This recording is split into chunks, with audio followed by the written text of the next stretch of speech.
करना क्या चाहिए। प्रश्न है, क्या थी बात बताओ। जो 2022 में शादी हुई थी मेरे बेटे की, तो 20 दिन में ही पुलिस थाना कर दिया था।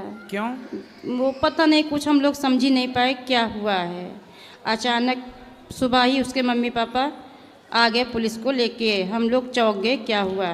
फिर वो चली गई अपनी माँ के साथ में।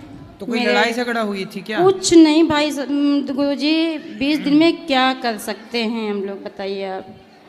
तो भाई लोग मेरे कंप्रोमाइज़ करवा के बोले कि लाना ही है तो कंप्रोमाइज़ कर लो, ले आओ। फिर तो ऐसे कई बार हुआ, कम से कम 5-6 बार हो ही चुका था।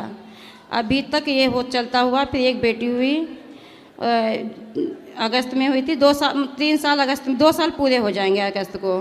तो फिर बहू घर में रही? अब उसके भाई घर में नहीं है, 1 साल हो जाएगा 22 मार्च को, 22 अप्रैल को, 22 अप्रैल को 1 साल हो जाएगा गए हुए मायके में।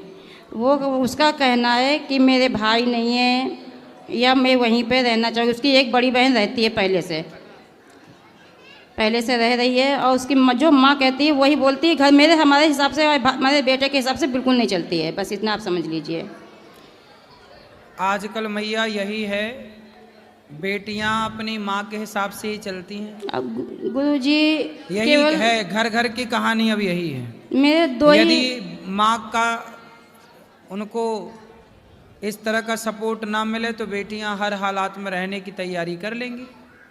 हर माँ को, आप जितनी बेटियां हैं आप सबकी अपनी बेटियों का भविष्य ठीक चाहते हो। देखो ऐसा है, चलो आप अपनी बेटी को बुला के मायके बिठा भी लो, तो मायके बिठा के भी क्या मिल जाएगा?